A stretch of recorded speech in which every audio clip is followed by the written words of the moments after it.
Is 3 o'clock, and my name is Adam Atamian. I will call this meeting to order. Do we have a volunteer to lead us in the Pledge of Allegiance? I'll do it. All right, Mr. Leffler. I pledge allegiance to the flag of the United States of America and to the republic for which it stands, one nation, under God, indivisible, with liberty and justice for all.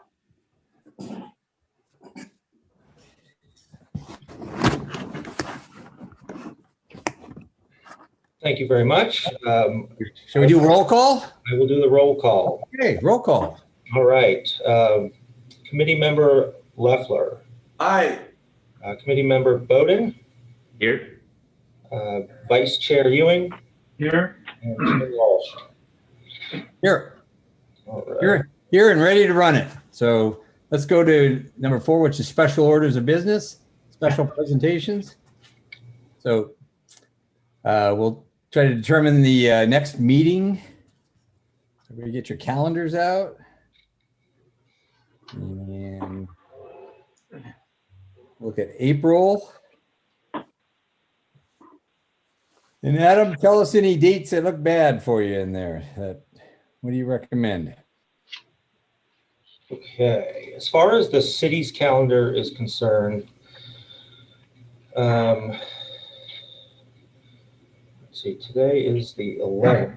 About a month from now, let's see, April 15th is all clear.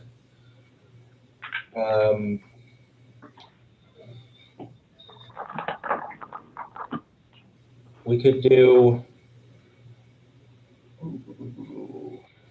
April 7th. Otherwise, the 21st is probably the next best day. Other than that, we might, if a different day is decided, we probably need to meet around 10 a.m. to avoid conflict. How about the 7th? Anybody have any issues with the 7th? That's clear for me. Good for me. All right. Do we have a motion to make the next meeting for April 7th, 3 p.m.? What time? 3? Okay, so that's a motion by Committee Chair Walsh, second by Committee Member Leffler. And I will, on this one, I think we can, if we can get hand raising for all the ayes, may cut down on time. All right, so that passes 4-0. That's good. And we have the minutes. That's going to be the 7th. Let me just log that in so I make sure I have it here.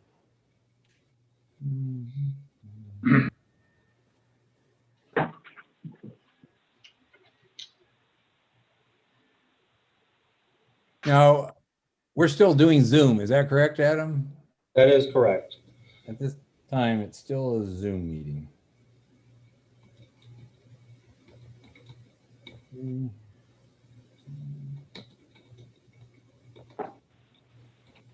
I can make a motion to approve the minutes from February 18th, 2021. Isn't it March 11th? Oh, wait, no, February 18th or last meeting. I'll second that. Okay, should we raise our hand on that one too? Yes, that would be great. All right, that passes 4-0 to approve the minutes. Moving right along. Oral communicate and written communications. Adam, do we have anything? Yes, and I apologize. This is a letter that was submitted prior to the last meeting. It was via email, and I missed it. It was kind of buried in my emails, but I did get in touch with the commenter and let her know that I would read this at this meeting. This letter is from Donna Vadrine. She's asked for the letter to be written in its entirety, and it's addressed to the subcommittee's chair. She writes, Gary, when is your next meeting of the Homeless Task Force? Can you please update our community engagement group on what the Homeless Task Force is doing for our homeless in San Clemente? Our next meeting is March 8th at 4 p.m. via Zoom. We will send you a Zoom invitation prior to the meeting. If you are unavailable, please invite another member of the Homeless Task Force to attend. We have settled in on a name to better identify our purpose and to more clearly differentiate our two groups. We were organizing a meeting under the quote, community engagement for homelessness in San Clemente, end quote. We have evolved into quote, SC Homeless Collaborative, end quote. We want to work collaboratively with the Homeless Task Force and City Council in advocacy for the homeless in San Clemente. We can do a presentation of our group at a Homeless Task Force meeting as requested. Please read aloud during public comments this letter at your next meeting of the Homeless Task Force Subcommittee. Thank you for your time and attention, Donna of a Dream. And that is the only oral communication I have received prior to this meeting. Okay, and as of note, I did attend their meeting by Zoom this last Monday, and I did address what we're doing. So, I don't know if this is the right time to talk about this, but does anybody else think it would be beneficial to maybe if we at least one of us did attend their meetings? I mean, we could rotate it by what, you know, if one of us attended one of their meetings, in 4 months, it'd just be one of us, one meeting, you know? I think, especially since our work plan has been reduced to what it is, and, you know, resources and stakeholders and all that is our main focus now. I just think personally it might be beneficial if we always at least had a representative there to listen to them, maybe learn something, and maybe be able to answer questions if they had it. yeah, I actually have been attending their meetings, so I have gone to most of the meetings. Perfect. I'd like to move that Gary Walsh continue to attend all meetings of the task force. I can't get a second. Well, how about Gary or a delegate? That's his choosing. Yeah. Well, I think it's important that we do have somebody attend, but I don't think it's a manager. I think what she would like to do actually is have somebody attend our meeting, is what she was indicating in there. But I am not opposed to having somebody at her meeting, and you know. Well, maybe Gary, if you've been going to them and you loves it. intend to continue, could it just be if you can't attend the meeting, could you reach out? Sure. Reach out to one of us if you can't attend it, and I'll be, if you can't, and I'm not doing something else, I'd be happy to do it. And I'm sure Tyler or Bill's the same way. Sure. Yeah, and Okay. I can say also, Gary, you know, I know two of us can meet at once, so I'd be happy to come to the next meeting or a future meeting with you anytime. So just let me know when they're coming up, and I'd be happy to join you. Okay. Yeah. And so far, the last couple months, they've been on Zoom. Prior to that, they were in-person meetings, but I'm not sure what their next one will be. But generally, I only get a notice from them maybe a couple days ahead. So, Okay. yeah. Okay. Reviews and recommendations. Chair, before we move on, there was some discussion about having them come in and sit in on one of our meetings, and part of that comment included them doing a presentation for the subcommittee. If that's something that's of interest, we could schedule a informational presentation like the Public Safety Committee has been doing each month. If that would be of interest, just some direction to staff would suffice for that. Well, before we make a motion, do we want at our next meeting? Would that be soon enough to put that together? I believe so, but I don't really need a motion for this. It's nothing that the subcommittee would be deliberating on. It's just an informational presentation. So if the committee as a whole just wants to give me that direction, I can organize a time with Ms. Fedrine as soon as possible. Okay, yeah. Does that sound good? Yeah. Yeah. Okay.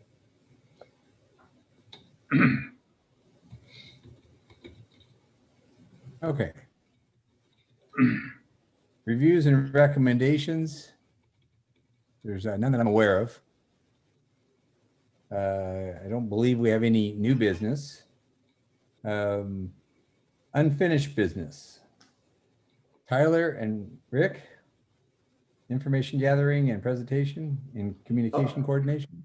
Yeah, Tyler and I did have a Zoom meeting earlier today with Sergeant Burke, who's the OCSD. He oversees the homeless outreach team, which incorporates all of the deputies that do the outreach in the different cities. He also oversees the Behavioral Health Bureau. Also attending the meeting was Deputy Mussig, who's one of our 2 homeless outreach deputies. And basically, we were just trying to gather some data on, we're putting together the I don't know what you call it, the informational, a list of all the resources that there are available to service the homeless in our community, in anticipation of putting that together for our new homeless outreach person whenever they're hired. And so we wanted to see what access they had to what services, so we could incorporate that into our list. And they were very informative of what they do actually use. It's interesting that they don't have a myriad of sources. They kind of use a few sources that do the reaching out for them. They've been using CityNet. They use FAM when they have different instances that they can help with, whether it be somebody just looking for a bed, or whether it be a battered woman, or a woman with or kids involved, and they have different resources that they use to reach out. But it's basically been through FAM and CityNet, and then they coordinate what services are provided. I will note, it's just kind of interesting on the side, I know we just gave up the CityNet contract to hire our own home reach person. And it was apparent that the OCSD doesn't really see the presence of CityNet in our city very much, that they telephonically contact CityNet, who is helpful. But as far as having actual boots on the ground, there hasn't been that much evidence of that. And it seems like having our own outreach person will be really beneficial. And that will be getting a lot more service within the city. They did make a suggestion, and I'll bring this to you, Adam, is they work 12 to 12. That's their hours, the homeless outreach in our city. And we might want to anticipate maybe this not being a 9 to 5 job. It's kind of like code. I know you guys work later in code, and it seems like most of the activity happens a lot later in the evening. So maybe anticipation that when we do get our person, that they will be maybe working at least some hours, some days later at night than earlier in the morning, to reach a greater number of people. And so that was good. And then I'll let Tyler go on. They talk about a couple of specific resources they have, Get Well and some others, and I'll let Tyler expand on some of those that I didn't know about before. It was pretty interesting. Yeah, thanks, Rick, and good update on that. I'll just say, going into this meeting with OCSD, we were looking at, how to frame this registry that we have on our work plan, and whether it would be sort of a public-facing document or more of an internal document for city staff.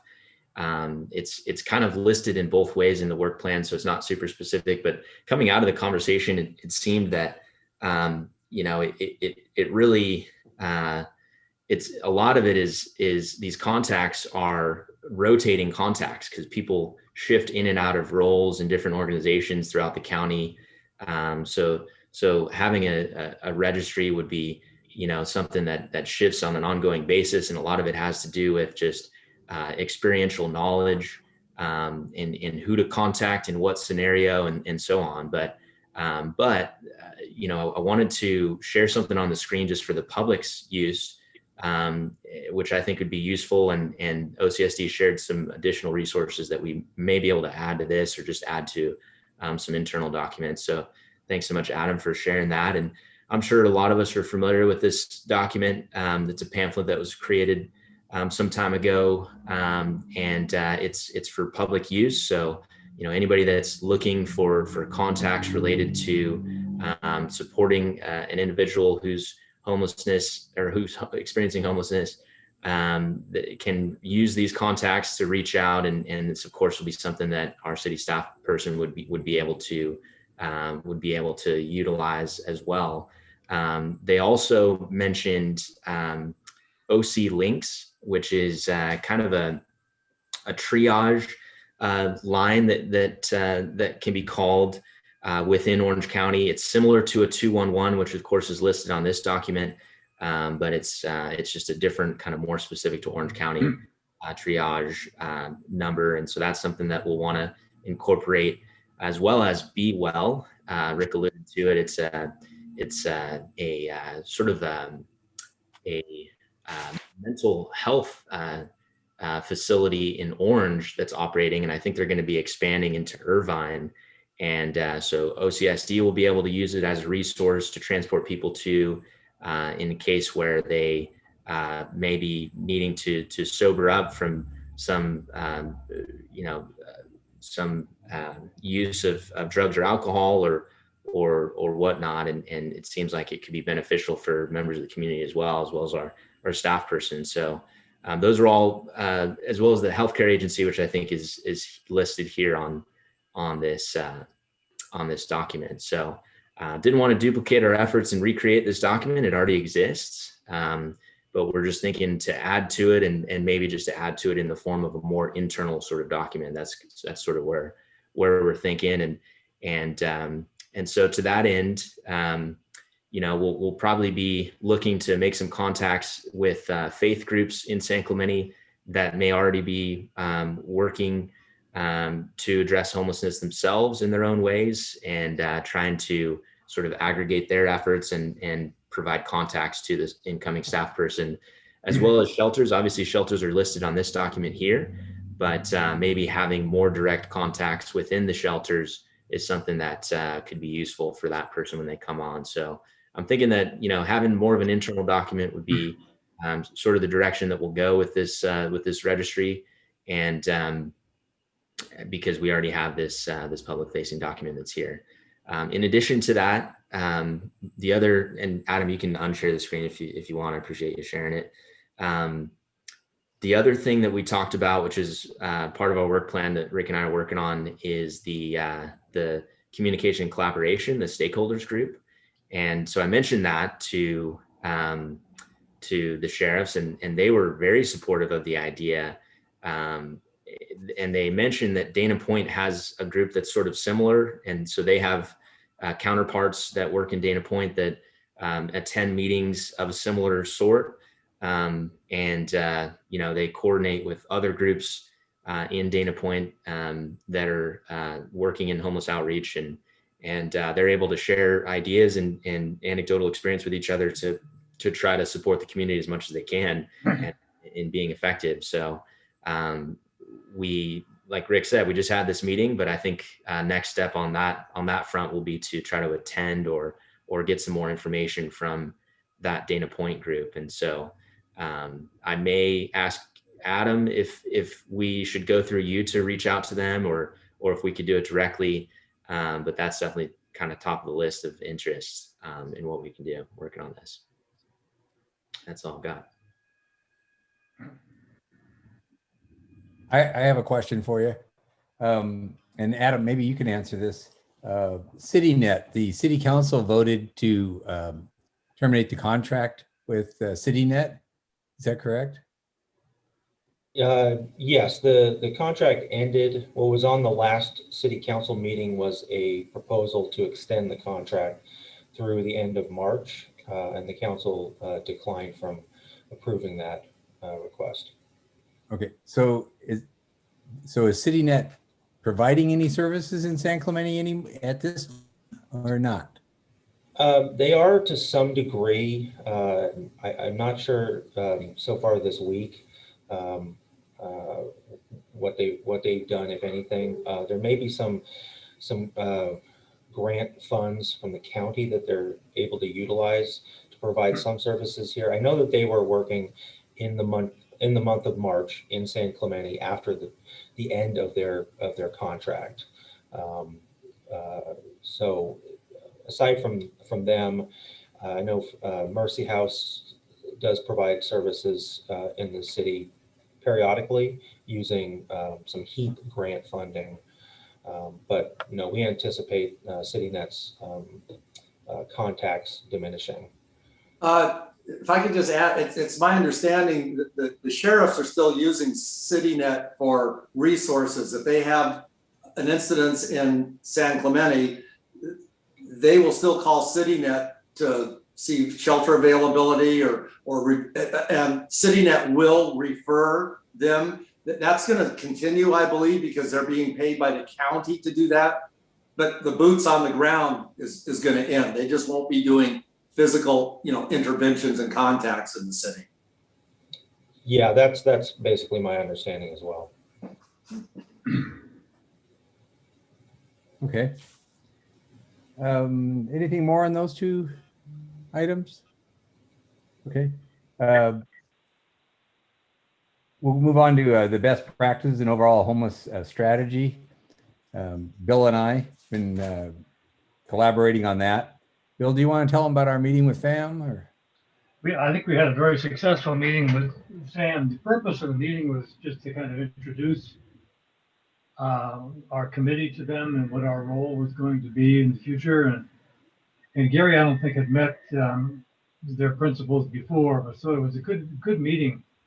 We met with both Mary at Purdue and Elizabeth, who runs the kind of day-to-day operations. We met with them after they moved to new quarters. Did you know that, folks, that they've moved now to, I think the address is 1056. 1064. 1064 on that. That's closer than I usually get. That's good. They still have their other facility, their warehouse. These are going to be their administrative sites. Offices. Boy, it really helps them a lot. They just got a new grant. I think I'm not sure about the number, but I think it's like around another 7 million that they got from the county to do, most of which will be aimed toward the homeless. Out-of-pocket expenses, and so it was good to see them right after they had just moved. But we spent a good deal of time with them talking about their case management approach to the homeless situation and what kinds of information they have in their database. Currently, they have a database that's required by the federal government in terms of its format and what's involved in the database. But we were really interested in what kind of information would be available in case we needed it. They've offered to share data with us anytime we requested it for numbers of anything, and they've got all kinds of data available, like the number of veterans, the number of people, the number of households, the reason for the homeless predicament, and everything's I think following the federal guidelines, and it looks very good. So that we encourage them to participate with us in whatever we're doing, and we offer our help in any way that we could to work with them. So I think there's another grant they'll be applying for too, which would be about that same amount for this coming year. And so they're a highly successful operation. I think their budget before was only like 5 or 6 million. So this more than doubles their budget. So they're a great resource for us. And I think the number that we got from Mary Purdue was something like 199 homeless for San Clemente is the number that they're working with, of which I think she said something like 134 are placed somewhere. So I think the real homeless number is about 65. And they didn't have the number about where they're located in terms of the streets and that sort of thing. But we did talk about what our own interests were in terms of trying to define whether the city needs to be moving toward a sense of building a shelter, or whether we should be thinking in terms of permanent housing or what. And so we had a lot of philosophical discussions about that. As you know, they're providing services that go beyond what we do at homeless, and they're pretty much around the county now in terms of their operations. So I don't know what else I can tell you about them, except that, boy, they're very, very. So my feeling was very favorable toward them and the services that they are providing, the level of staff. They're anxious to know if we were going to be involved in the interview of the candidates for the specialist position, and I said that, and we said we haven't been asked yet, but that's something you might want to put in your bonnet there, Adam, about we're available in case I would certainly volunteer to help on the interview if we needed that for the specialist position that they're looking for now. So our purpose was just to open the door to communication, and I think we had a couple-hour meeting that really did that very well. Gary, did I miss anything? Yeah, well, no, it's not like you missed anything, but I came with a very favorable, positive attitude also, and was real impressed with how lucky we are to have such a resource located right within our community here. They do have quite a large presence in preventing homelessness too. That's one of their main missions. So they have a lot of people involved in that. That's why the number of homeless they have, then they say, well, we have them in shelters, and some of that includes housing and stuff that they have for people that were getting ready to become homeless, and they were able to get them financial help. They gave us a lot of information on places where we should look to see who has homeless programs going. And so we got a lot of data, I mean, just information about that we need to check in on different cities. Again, very, very informative people. So yeah, it's a good meeting, and I can't wait to delve into their data that they promised for us. So and then a lot of recommendations on the way we should operate, in the future, what they feel that where we should go, because I like to ask that, say, what do you think we should be doing? And so that was with our meeting with FAM. Myself, I've had several meetings with different people who are involved in the community with the homeless, and just listen to them. Again, attending that coalition meeting, and you get to hear what people are saying and what they want and such. So it's a lot of information gathering right now, but the picture seems clear that it's an issue that needs to be addressed. And I believe I sent all of you, maybe Adam, I didn't send you, but a Wall Street Journal article from last Friday in what's basically their real estate section, and that they put out on a Friday, and it detailed the problem in Venice Beach, California, where despite home prices rising everywhere else around the nation, home prices in Venice Beach have fallen pretty dramatically compared to the rises going on everywhere else. There was one just quick article, and there was a guy who bought a house for $400,000 under what the person had paid for it in 2016. That's almost unheard of anywhere. And the main culprit of that was just the dearth of homelessness around and people complaining. They don't want to be around the homeless. Anyways, long and short of that is it's a good lesson for everybody to take note of. Venice Beach is it's a quirky little area, but again, it's not so different from us with its location towards the ocean and everything. And you think, location, but not always.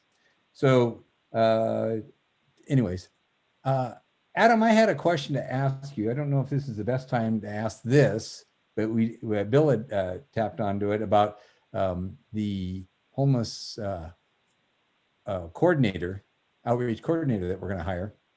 And maybe you could clarify this.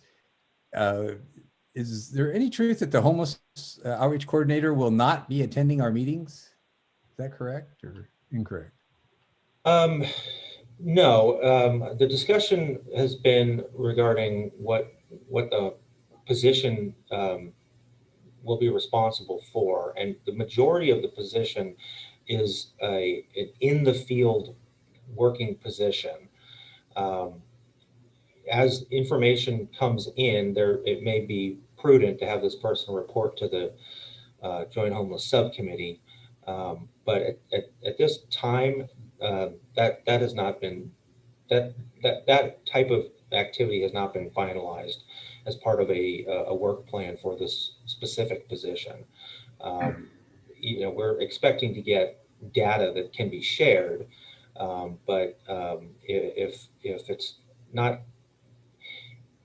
it's not necessary to have somebody attend a lot of public meetings, but to rather utilize their time in the field, providing assistance and outreach, we're gonna maximize this person's time to the city's best benefit, and it may just be periodic reporting to the subcommittee, but there is no final decision has been made related to what meetings this particular staff person may or may not be attending. Okay, I would just like to say on behalf of myself anyway, maybe the other guys don't feel the same, but I would like to see that person attend our meetings. I will note that our meetings only take place once a month and generally last just a little over an hour, at best. Doesn't seem like it's a lot of time, and it does seem like it'd be good to have them connected with us and us working hand in glove with them. Yeah.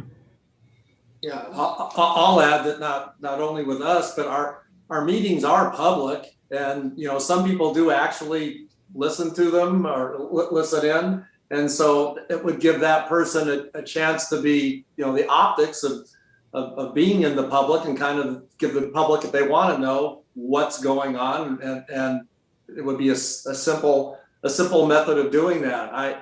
I can't imagine a reason not to have them included. Just if a battalion chief, a police chief, and the head of Marine Services can find time to come to the public safety meeting, and they all find it beneficial and want to come, I just don't know why this position wouldn't be beneficial to come. But it's up to the city what they do, but that's just my feeling. I can add, I think it's probably just worth mentioning, not that I can't say I'm really convicted on this issue either way, but I probably wouldn't want to ask like a field paramedic to come join your public safety committee, because they need to be out there saving lives, And so for this job, I think it's, their time is definitely best spent in the field. And if we're successful in putting together a stakeholders group that does share information with each other, that would be, in terms of meetings, probably more valuable to them and to our city than to them come into our meetings if they had to choose. And again, can't say I'm convicted on that, but I just wanted to offer, the devil's advocate perspective. Okay. Yes, the subcommittee's points are very well taken. You know, as staff, our goal is to utilize our city's employees' time as efficiently as possible.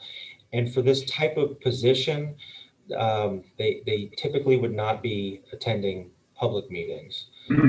But like I said, this is a rather specialized position, and in those instances where it is most effective use of their time to attend these kinds of meetings, we would, you know, the city would not pass that up. So more information to come on that. We're still going through the recruitment process. So some updates will be provided as they're available. Okay. Actually, if I could just say one more thing on that, I think just to clarify, Adam, this person will be a direct report to you, right? So you'll oversee this person, and so any data that is collected in the field, you'd be able to share that data to our committee or to the city council. Absolutely, this person will be working with my staff and under myself, and I will be able to report on all of their activities. Thanks.